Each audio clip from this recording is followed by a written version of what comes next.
With the decline of empire, British commercial interests across the globe were under threat.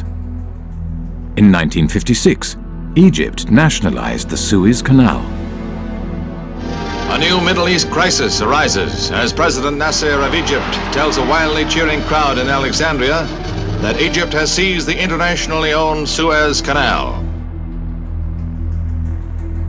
France and Britain issue a 12-hour ultimatum. Within hours of its expiration, Britain's warplanes are winging their way to Egypt, and its bombers attack 5 key cities, including Cairo. The United States was opposed to the invasion and put pressure on Britain and France to withdraw their troops. There will be no United States involvement in these present hostilities. It is our hope and intent this matter will be brought before the United Nations General Assembly. There, the opinion of the world can be brought to bear in our quest for a just end to this tormenting problem. Britain was humiliated. The Suez Crisis signified the end of Britain's role as one of the world's major powers. Following the crisis, there was a run on the sterling, on the UK pound. Some people suspect that the American government was encouraging this run on the UK pound. As financiers withdrew their money from Britain, the value of the pound decreased. To protect the value of the pound, Britain limited the bank's overseas lending.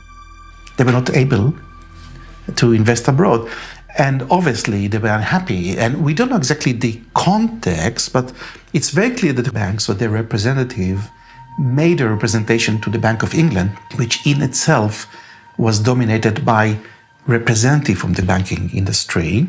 It seems that they have reached an agreement which was never written, that if the banks intermediated between two non-residents in a foreign currency, in that case the dollar, that this particular intermediation, this particular deal will not be considered by the Bank of England under its own jurisdiction. The banks began to create a market for dollars in London, called the London Eurodollar market. To differentiate these euro market activities from their domestic banking activities, banks kept 2 sets of accounts. The Bank of England, the UK regulator, declared that the London euro market accounts were not in London. They were elsewhere, and therefore it had no responsibility for regulating them. It's about providing a legal space in which you pretend activity is taking place. And the importance of that is that you pretend it's not taking place in the economy where it really is taking place. So you're taking activity from the place where it's regulated and taxed and pretending that it's happening elsewhere. Now where doesn't really matter, it's just elsewhere. When American banks realized that London offered the ability to avoid US regulations, they moved their international operations to the city.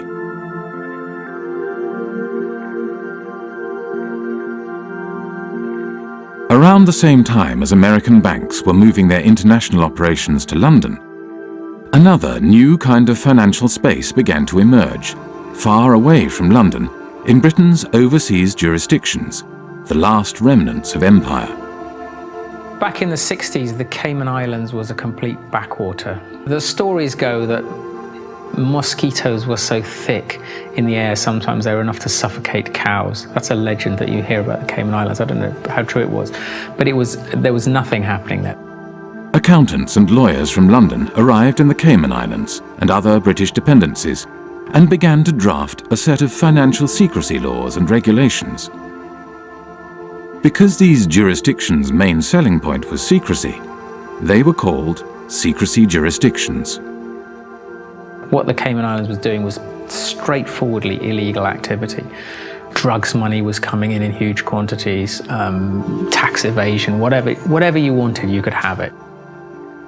The Bank of England was observing the developments from London and noted in a report marked secret, dated 11th of April 1969, "We need to be quite sure that the possible proliferation of trust companies, banks, etc., which in most cases would be no more than brass plates manipulating assets outside the islands, does not get out of hand. There is, of course, no objection to their providing bolt holes for non-residents, but we need to be sure that in so doing, opportunities are not created for the transfer of UK capital to the non-sterling area outside UK rules.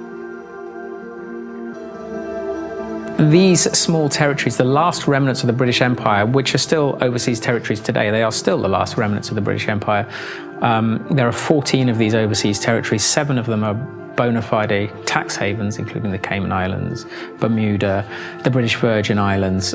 Some of the biggest tax havens in the world today are still British. With access to large amounts of offshore money, the euro market grew rapidly. By 1980, it had reached $500 billion. By 1988, $4.8 trillion. And by 1997, nearly 90% of all international loans were made through this market. The British Empire had sunk, leaving hardly a trace behind. But the City of London adapted and survived.